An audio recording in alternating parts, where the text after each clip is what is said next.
Mind and Matter by G. F. Stout. Chapter 6. Materialism Incompatible with the Nature of Causal Process. 1. Causality in General. The argument of the present chapter is complementary to that of Chapter 5. I there urged that materialism is inconsistent with the order of nature as a system of laws, but I did not expressly take account of the fact that these laws either are or depend on causal laws, and so involve the relation of cause and effect. My point in the present chapter is that the supposed production of mental by merely material occurrences, considered in the only way in which it can be considered, is an example of causal relation, is quite unintelligible. By this I mean not that we cannot understand it, but that it is from the nature of the case sheer nonsense. I have already discussed the nature of causal process in dealing with common sense animism. Footnote. Book 1, Chapter 2, end footnote. Starting from Hume's position that the relation of cause and effect is an indispensable principle of inference in matters of fact, I also virtually followed Hume in maintaining that if it were only a principle of inference, it could not be a principle of inference at all, and that, consequently, the whole development of knowledge through experience must be, logically, a gigantic fallacy. If the factual data are loose and separate, then no principle can possibly warrant an inferential jump from one logically isolated and self-contained fact to another. Causal connection must be involved in the apprehension of the data themselves. If the process of inductive inference is to be logically possible, the initial data must belong and must be known as belonging to the context of a whole, within which they have their conditions and consequences. How the conditions and consequences are to be specified in detail is a question which can only be answered gradually, and always more or less tentatively, in the development of knowledge through inductive process. The point is that the question must be grounded in the nature of things, if the answer is to be grounded in the nature of things. Hence, any theory of original data which does not satisfy this requirement stands self-condemned. 2. Causality and probability. It is now generally agreed that in order to justify the belief that B will follow A, something more is required than the bare fact that B has followed A in past experience. But is this something more what is ordinarily understood by the relation of cause and effect? It may be thought possible to dispense with causality and yet give a satisfactory account of the development of knowledge through experience. The only view of this sort that need be considered falls back ultimately on certain applications of the laws of probability, in which we infer the general constitution of a whole or collection by sampling its parts. Taking handfuls from a cart of wheat and varying our procedure so as to make a fair selection, we find that all the samples are of good quality, though we may not have examined more than a 10th part of the whole. We can infer with a high degree of probability, amounting to practical certainty, that most of the wheat, or nearly all of it, is good. This kind of reasoning does not seem to depend, directly at least, on causality. All that one presupposes is that the whole or collection which we sample has a fixed and definite constitution. Now, it is suggested that what we call causal inference is, in ultimate analysis of this nature. We have only to substitute for the handfuls of good wheat instances in which A follows B. Then, if within that part of the universe accessible to our inquiry, we have observed a sufficient number of fairly selected instances, and if in these B always follows A, we may validly infer with very high probability that even unobserved instances of the occurrence of A are always or nearly always followed by B, at least within that part of the universe which we are considering. Now, there is no question that inference of this type does constantly play an important and even indispensable part in the development of our knowledge of the order of nature. On the other hand, I cannot admit that it is at all capable of fulfilling the function ordinarily assigned to causality. In the first place, it is clear that this procedure, by sampling, cannot, in the first instance, account for the knowledge or even for the belief that anything actually exists beyond the immediate data of experience. For it starts by presupposing the distinction between a wider range of real existence and certain parts which alone fall within our experience and serve as specimens, giving a clue to the nature of others which are not perceived. But what is unobserved really corresponds not to the samples of wheat, but to the whole cartful which is sampled. In the second place, reasoning of this type has no direct application to future occurrences. It can be indirectly applied to the future only if we assume causality as an independent principle. It is needless to say that we cannot directly sample the future as such. Indirectly, we can do so, but only on one condition. The future, before it becomes present, must be assumed to have a definite and predetermined constitution, which is common to it and to the present and past. On this assumption, we are justified in regarding specimens of the present and past as specimens of the future. But this assumption itself is entirely groundless, unless we suppose that what happens in the future is predetermined by present and past conditions. In other words, it is quite baseless unless we begin by taking causal connection for granted. Otherwise, we have no valid reason for expecting that when A occurs, it will be followed by B. Past events are fixed in their nature and order inasmuch as they are past. On the contrary, the nature and order of future events is unfixed, unless we take it to be fixed by past and present conditions. In sampling a cart of wheat or a bag of billiard balls, the presumption that in future trials the collection will continue to be constituted in the same way as in the past is a causal inference.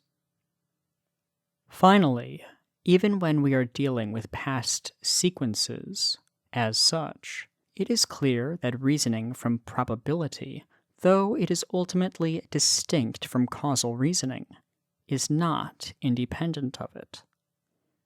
This becomes evident when we consider how we are to define the limits of the collection which we are supposed to be examining.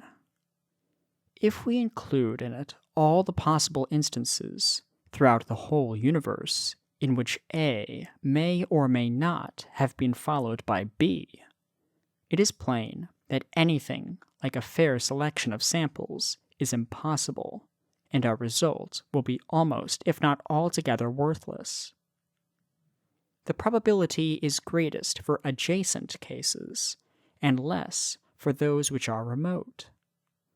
But what is meant by degrees of nearness and remoteness? No satisfactory answer is possible to this question unless we presuppose causality. Mere nearness or farness in time and space are not of primary importance. What is of primary importance, both for the future and the past, is the degree of general resemblance between circumstances under which B has been already observed to follow A, and those in which we are to infer that it probably has followed or will follow A.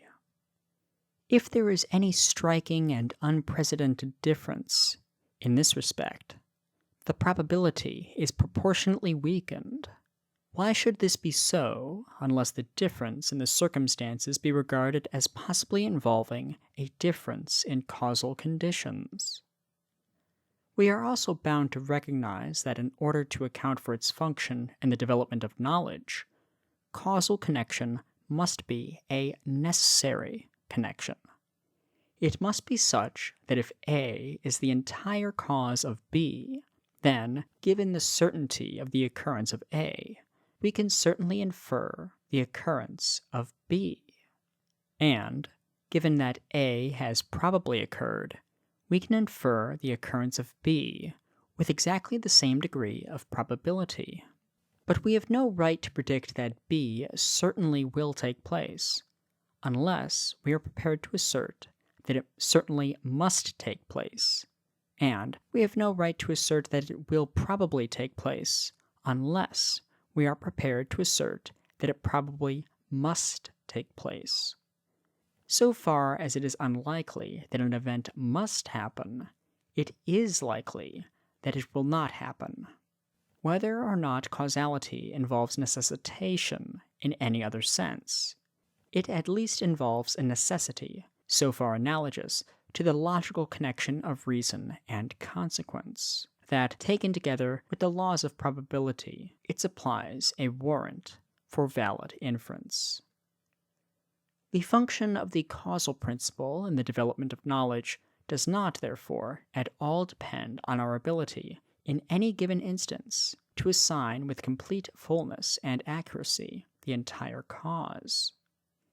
In view of the boundless complexity of nature, we can never specify, or at least we can never be sure that we have specified, in detail, an actually existent complex of conditions which are severally indispensable and together sufficient to determine inevitably the actual occurrence of an event. Hence, Mill's conception of a cause as an invariable antecedent on which an event unconditionally follows, though it must be valid as a regulative ideal in the inductive process, is only a regulative ideal. We can never be unreservedly certain that some variation in unknown factors may not make a relevant difference. This is most obviously true in relatively primitive stages of inquiry. But even in advanced stages of scientific investigation, we have always to presume, with more or less probability, which may amount to practical certainty, the presence of a background of conditions that we cannot specify. This point is of great importance for the whole treatment of the causal relation in this present chapter. 3. The question defined. If I could assume the animistic view of causal process, there would be no need for further argument. But I cannot do so because I have to meet materialism on its own ground. It would therefore be a petitio principii to start from a doctrine which is flatly opposed to it. It would indeed be open to me further to develop the case for common-sense animism so as to show that it accounts for facts which are quite unintelligible on the materialistic theory. But I reserve this for the next chapter. Here, I am concerned with other aspects of causal process. The principle on which I proceed, and which I hope to strengthen in applying, is that the causal relation can subsist only between parts of a whole, having such a unity that difference in one part makes a difference to other parts. It cannot subsist between otherwise loose and separate items. I have already proceeded on this principle in discussing and rejecting interaction theories of the relation of body and mind. But I am not now especially concerned with interaction, as the production of A of an effect in something else, B, as when a stone breaks a pane of glass. What I have to consider is the production in the strict sense in which the union of oxygen and hydrogen produces water. I have to show that production of mind by mere matter implies a causal relation which has no analog in the physical world and is from the nature of the case nonsense. 4. Method. It is arbitrary dogmatism to start from a ready-made concept of causation without showing how it is justified, and then, on this basis, proceed to lay down the law as to what causal relations are possible and what not. The result can only be a chaos of apparently conflicting views with no means of deciding between them or reconciling them. What some assert as evidence appears to others groundless prejudice. Some maintain that the effect must, in its general nature, resemble the cause. Others hold that the effect is something really new, and that we can prescribe no limit to the nature and degree of the novelty. Some cannot separate the idea of causal connection from that of force or activity. Others regard this view as an anthropomorphic prejudice, rendered untenable by the advance of science. Plainly, such conflicting tenets cannot really be at all derived from analysis of a general concept which is the common possession of those who hold them. In order to proceed more securely, we must have some recognized way of determining what we mean by causal connection. Only then, if at all, can we determine what evidently follows or does not follow from this concept. The appeal must be, in some sense, to experience. But what are we to mean by experience? Philosophers differ essentially in their use of the term. Are we, for instance, to accept Hume's view or Kant's? In order to avoid dogmatism, we must not begin by building on any preconceived theory of knowledge. We must start with knowledge itself, which every theory of knowledge presupposes as its subject matter, if it is not to be entirely baseless. We must fall back on common sense and science. What is it that common sense and science rely on in relying on experience? It is not enough to say that they rely on particular facts, as revealed by observation and experiment, for the facts are relied on not merely in isolation as particular facts, but as evidence of at least the probability of general rules which enable us to anticipate other particular facts, not thus ascertained. To rely on experience as common sense and science rely on it, is to accept as ultimate whatever is implied in the validity of the inductive process, on which depends our knowledge of the world as a system of particular facts correlated with each other according to general rules. Inductive inference must be valid, and therefore the primary data from which it starts cannot be such as to make it invalid. But inductive inference, like all other inferences, must be formally valid, if it is to be valid at all.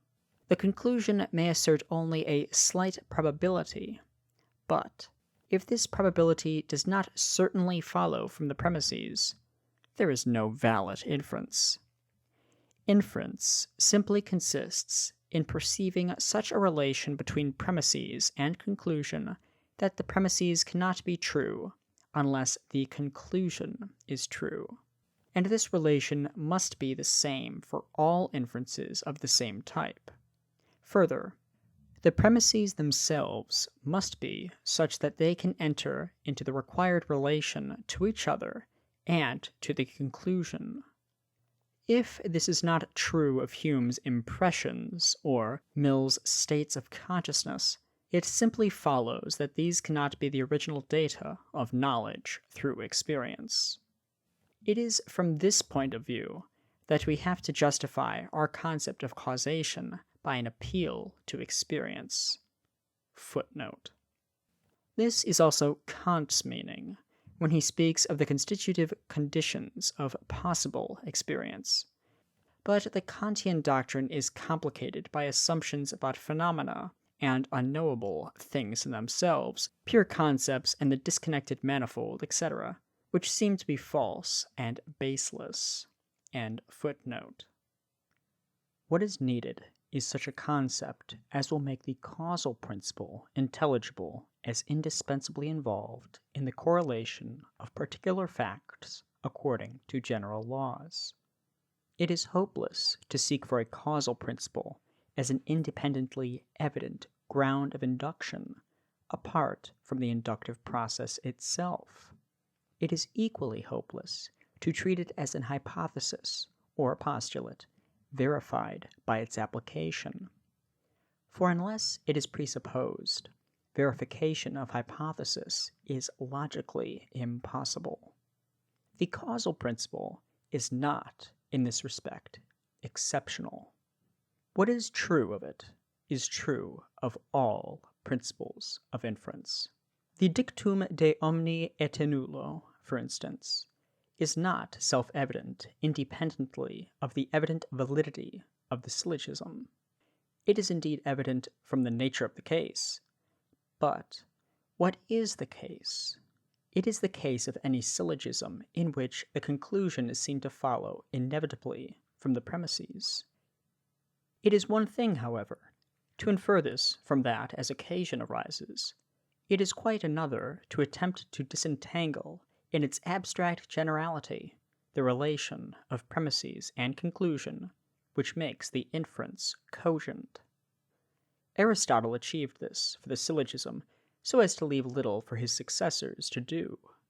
The corresponding question for induction is far more complex and difficult, and it has not yet been adequately answered. We may, however, safely affirm that the causal principle, though not sufficient, is at least indispensable. But what is required is not such complete knowledge of the causal process as will enable us to see in any particular instance that a certain set of fully specified antecedents must unconditionally be followed by a certain consequent. Such knowledge, as I have previously urged, is a regulative ideal. Footnote. I do not mean by this that it is not constitutive, as being a condition of possible knowledge through experience. End footnote.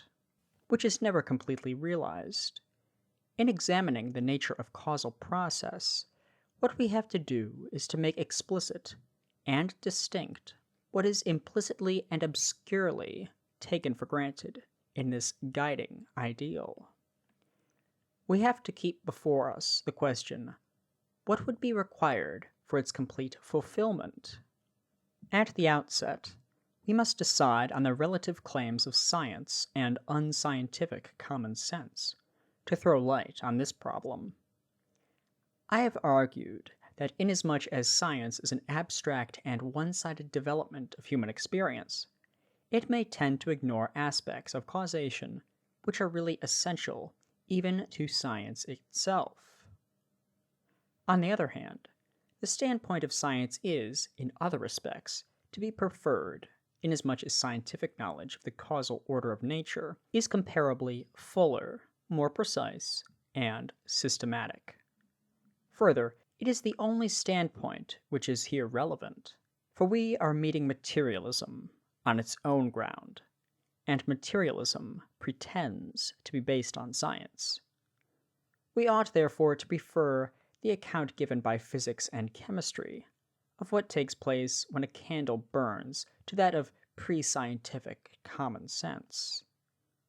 We must not, as Hume does, take as typical examples of the relation of cause to effect the fact that fire burns or that bread nourishes, as these facts may appear to the child or the savage.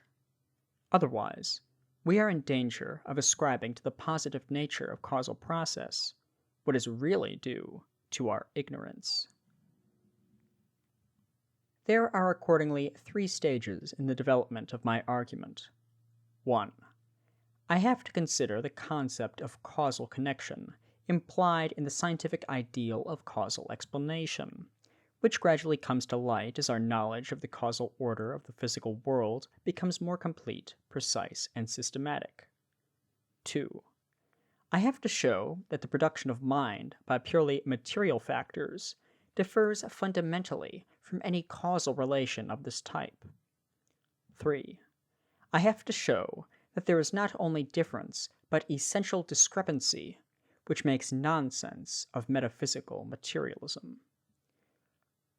Though these three stages are distinguishable, yet they run into each other in such a way that in what follows I shall treat them together.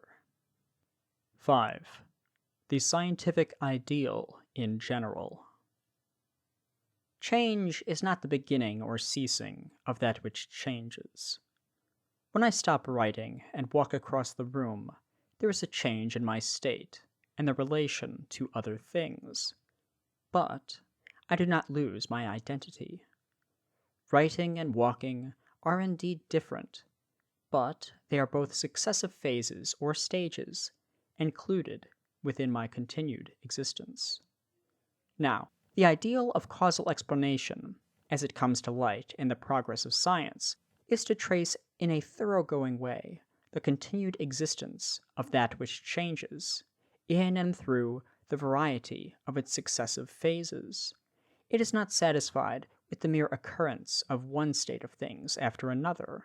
What it seeks is to trace the transition through which what exists in one state becomes transformed so as to exist in a different state. The underlying concept of causal process is that a complex of pre-existing factors constituting the entire cause becomes redistributed and recombined, and so modified by interaction as to pass into or produce the entire effect. The intervening occurrences are successive transitions on the way to the final result, so that with adequate insight we might follow in imagination the passage of the initial state of things into that which follows from it as its outcome. The whole cause is thus, in one sense, regarded as continued into its whole effect, but, inasmuch as the successive stages of change cannot exist together, it is, in another sense, equally true that the emergence of the effect implies the cessation of the cause. Prior states and relations of the persisting factors cease to exist in giving place to new. 6. The modern mechanical view of nature.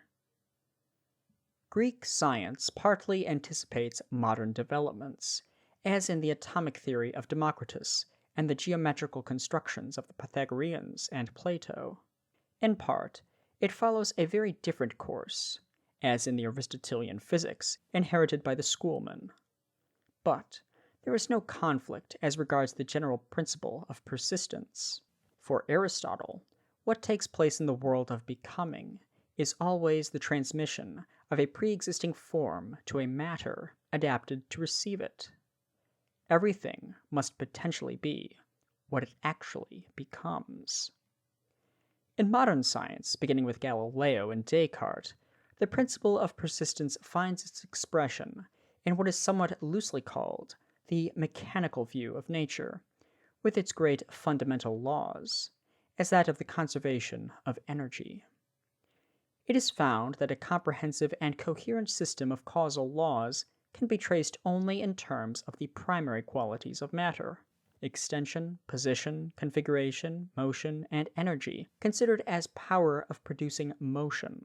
Thus, in what takes place in the material world, so far as physical science can give a positive and definite account of it, consists in the redistribution of matter and energy. Matter being regarded only as that which has position and is capable of changing its position in space, and energy being ultimately measured in terms of potential motion, potential change of place. On this view, there must always be a fundamental resemblance between cause and effect. Nothing actually occurs in causal process except the passage of one configuration into another. and the intervening process consists in motion. It is sheer absurdity to assert that thought, feeling, will, or anything that can be called experience can thus result from purely material processes. By hypothesis, the only result is the spatial redistribution of matter and energy. On this view, the conception of causation essentially implied in the scientific ideal is flatly incompatible with materialism.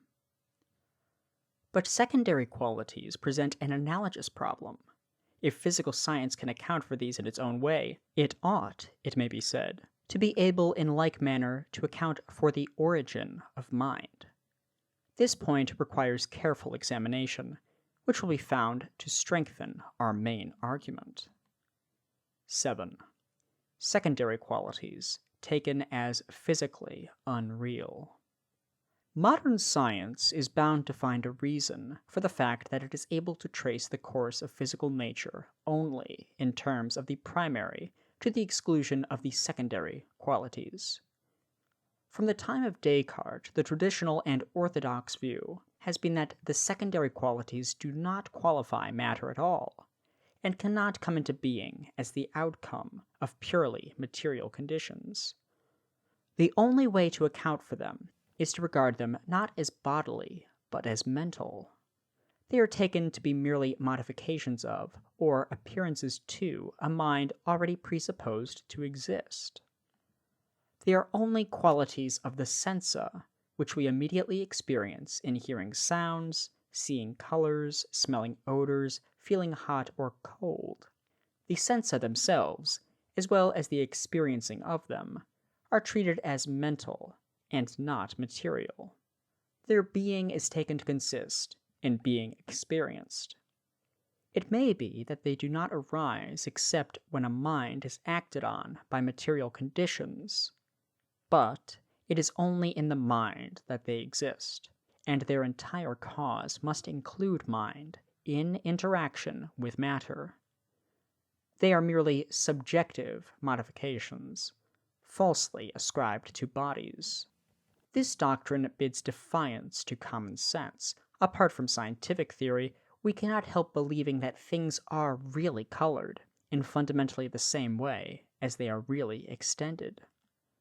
Nor is this belief upset by such facts as color blindness, and, in general, by the variability of sensation with variation in the way our sense organs are affected independently of the difference in the things perceived. Variability of this sort is at least as obvious and frequent in the case of the primary as in that of the secondary qualities. It does not therefore supply a sufficient motive for regarding the primary as physically real and the secondary as subjective modifications. This is borne out by history. The facts concerning the relativity of sensation were, in principle, known to the schoolmen, who never doubted the physical existence of color, sense, etc., as well as to Descartes, who emphatically denied it. What really influenced him and his successors was that it seemed to them that a consistently mechanical view of nature could only be maintained if the secondary qualities were not material but mental, and they felt bound to maintain a mechanical view of nature, for the reason that this alone opens the way for causal explanation, in accordance with the scientific ideal and the concept of causal process which it implies. Thus, the doctrine that secondary qualities are merely subjective rests on the mechanical view. The mechanical view does not rest on it. The principle of persistence is violated if we suppose configuration and motion to produce color and sound as physical existences. But if color and sound are only subjective appearances, physical science may pursue its course without troubling about them. Whether this position is philosophically tenable at all, it is at any rate incompatible with materialism. It starts by assuming pre-existing mind in interaction with matter.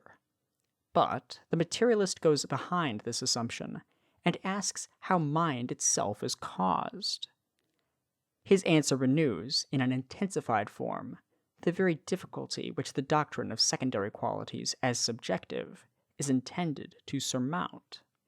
If configuration and motion cannot of themselves produce a color, a fortiori, they cannot of themselves produce sensation, feeling, thought, and will. 8. The secondary qualities as physically real. The severance of the secondary qualities as merely subjective appearance from the primary qualities as physically real does violence to common sense, and, as we shall see in Book 4, it is philosophically indefensible.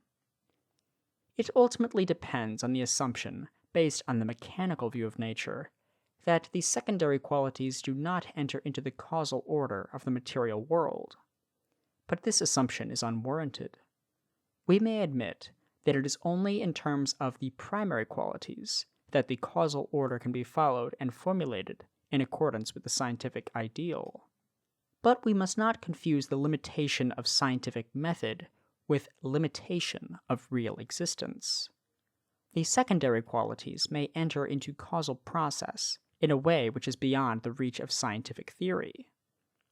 All that can be legitimately demanded in the name of science is that they shall not interfere with the mechanical order so as to break its continuity. But when we consider the relation of the primary and secondary qualities to each other, it becomes plain that there need not be any such interference.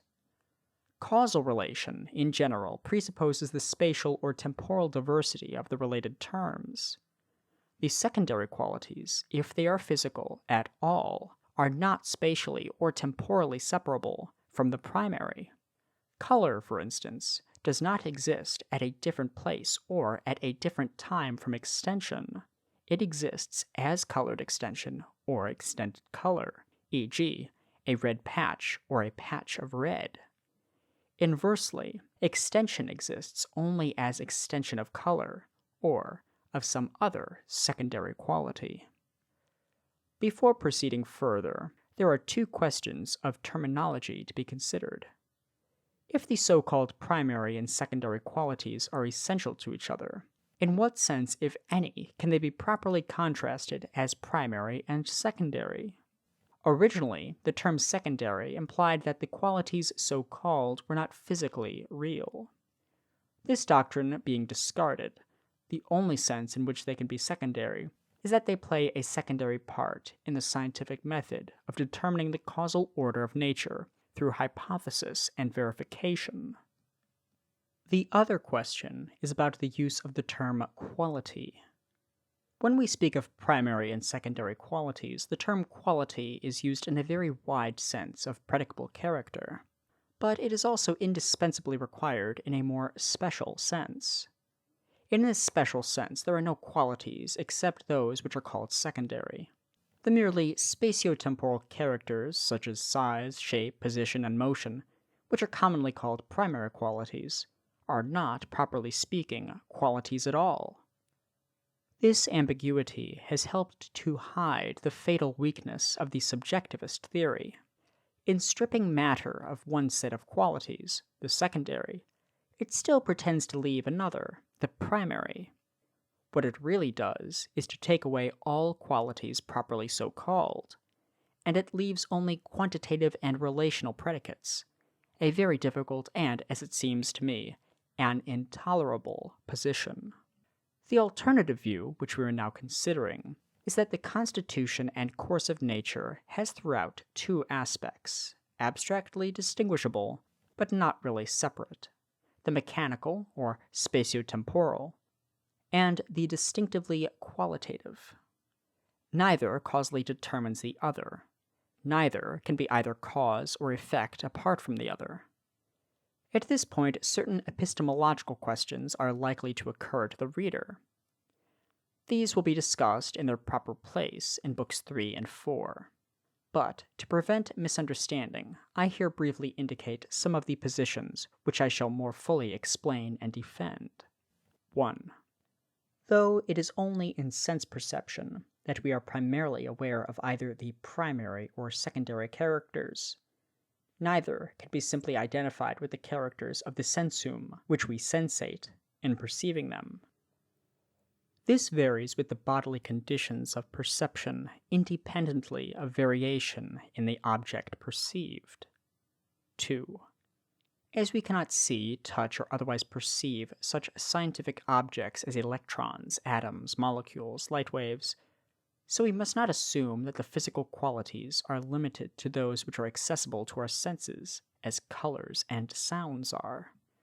We must rather assume that there is no such limitation if, as we are now supposing, nature is throughout qualitative, as well as mechanical. 3. There is, however, a most important difference in this respect between primary and secondary characters, a difference which suffices to explain why the primary are regarded as primary, and the secondary as secondary. We can follow out in thought and by various devices. We can roughly represent in imagination all the possible varieties of shape, size, relation, position, and motion. We can, for instance, construct a model representing what we take to be the constitution of an atom. But we have no such power in the case of qualities, or, at any rate, our power is narrowly limited. If anyone doubts this, let him try to fancy any taste which had never affected his palate, or frame the idea of a scent he had never smelt. Footnote. Locke, Essay, Book 2, Chapter 2, Section 2. End footnote. This difference between the primary and secondary characters supplies the reason why the former do and the latter do not lend themselves to the scientific method of constructive hypothesis and verification. And this difference in scientific value supplies the only good reason for calling the former primary and the latter secondary. 9. The argument from persistence in change. If qualities and qualitative processes belong to the essential nature of matter, what difference does this make to the logical position of materialism? However absurd it may be to derive mind from purely material conditions, if we start from a mechanical view of nature, it may be held that there is no such absurdity in supposing it to arise through qualitative change. It may further be urged that we are ultimately ignorant of the qualities which may belong to matter, other than those which we perceive by our senses. The nature of matter is thus, it may be said, largely a mystery, and it is therefore unwarrantable presumption to affirm that it cannot contain the promise and potency of thought, feeling, and will. In order to deal with this position, we must first clearly define the point at issue. We may admit freely our great ignorance of the nature of matter, but if the materialist is to be consistent, he must not, under cover of his ignorance, include among the conditions which generate mind anything which is already mental. He must include nothing which already partakes, in however rudimentary a way, of the nature of experience, knowledge, feeling, or will.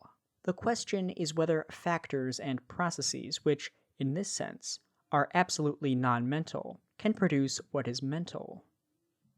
The principle of persistence in change compels us to deny that this can be so. The radical disparity of nature between matter and mind is a bar to the transformation of either into the other. This follows from analysis of what we mean by change, as distinct from mere succession or from an absolute beginning of existence. All change presupposes something which changes and remains identical with itself throughout the process. That which changes does not altogether cease to be, but passes through successive phases of its continued existence. On the other hand, it is no existence apart from its successive states and relations. It is not something in which they center, or to which they are attached, as a hat is hung on a peg. The existence of that which changes consists only in the existence of its particular phases. It is identical, therefore, not as excluding these, but as including them in the complex unity of its whole being. This implies that they must be related in a particular way to each other, What is the nature of their connection? No doubt we have here to do with an ultimate and unique form of unity, which cannot be adequately described in terms of any other. But it may, nonetheless, be possible to assign conditions without which it could not exist. It seems clear that we must recognize as essential some generic resemblance of nature between successive phases of the existence of the same thing. When anything changes, it does so always in some respect. The change affects some general aspect of its nature, and its successive phases consist in specific and particular variations of this generic character. It is just for this reason that the successive phases are mutually exclusive, so that the beginning of one is the cessation of another. In the mechanical view of nature, the constant generic characters are position, extension, and configuration, and actual or potential change consists only in actual or potential change of place. The same applies mutatis mutandis to qualities. A sound, regarded as a content of immediate sense experience, may change in loudness or pitch, or in any other general character which belongs to it as a sound. But could it become a smell or a color? The suggested transition seems unintelligible, and we feel compelled to pronounce it impossible. The disparity of nature between a smell and a color seems an insurmountable bar to the change of the one into the other. Nonetheless, it would perhaps be going too far to assert unconditionally that such a change is impossible.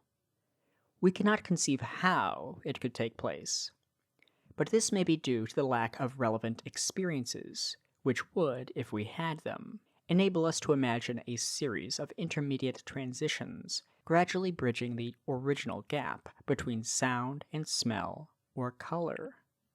Or, if the one quality cannot, however indirectly, become the other, there may be a relatively undifferentiated quality which has been gradually modified in divergent ways so as to give rise to both. Ward accounts in this way for the genesis of the special senses through gradual differentiation of a relatively homogeneous sensory continuum. In Book 4, I shall advocate the view that this differentiation of the sensory continuum is a special phase of the qualitative process of nature in general. But no series of intermediate changes, however we may conceive them, brings an unexperienced quality any nearer to being an experienced quality. The transition from the absence to the presence of experience cannot be a change. It must be an absolute beginning of existence. We may see this in the form of a different point of view, when we remember that the different phases of a process or change are mutually exclusive, so that they can only exist successively. Thus, a pure red, on becoming yellowish red, ceases to be pure red. But a pure red, first unexperienced and then experienced, would not cease to be pure red. The experience would simply supervene without any alteration of the pre-existing quality. The vital point is that there is no generic character common to what is mental and what is not mental, such that the difference between them can be conceived as a difference between specific modes of this common character. They are separated in their nature by the whole diameter of being. Hence, we can never proceed from the one to the other by any process of transformation or rearrangement. A distinguished man of science, footnote, Tyndall, in a once famous address to the British Association, end footnote, has said that we have, quote, not the faculty or the rudiments of the faculty by which we can pass in thought from the one to the other, end quote. Here, by passing in thought from the one to the other, he evidently means following in thought the passage of the one into the other. That this is impossible is precisely what I am maintaining. But the reason does not lie in the want of a faculty, or in any impotence or ignorance on our part. We might as well ascribe to the want of a faculty our inability to see that 2 and 1 are equal to 4. The real reason is found in the ultimate nature of change. Change involves successive transition from one phase of the same thing to another, and the sameness of the thing means that it includes within its complex unity all its successive phases. But this is possible only if and so far as the different phases are specific and mutually exclusive variations of a generic character common to them all. Hence, what is absolutely non-mental cannot be transformed into what is mental. There is no generic nature common to both, of which they are specific variations. It follows that mind cannot be an effect of purely material conditions, whether we accept the mechanical view of nature or not. For, as we have seen, an effect must be a transformation of some part, at least of, its entire cause. If we say that what is mental is caused by purely material conditions, we must use the term cause in a sense radically incompatible with that which we give it elsewhere. We must intend by it creation out of nothing. But, taken literally, these words have no meaning. They stand for no conceivable process. When theologians assert that God created the world out of nothing, they intend to say that the dependence of the world on God is fundamentally different from that of effects on pre-existing causal conditions within the temporal order of nature. They mean also to mark their ignorance of the way in which the world depends on God.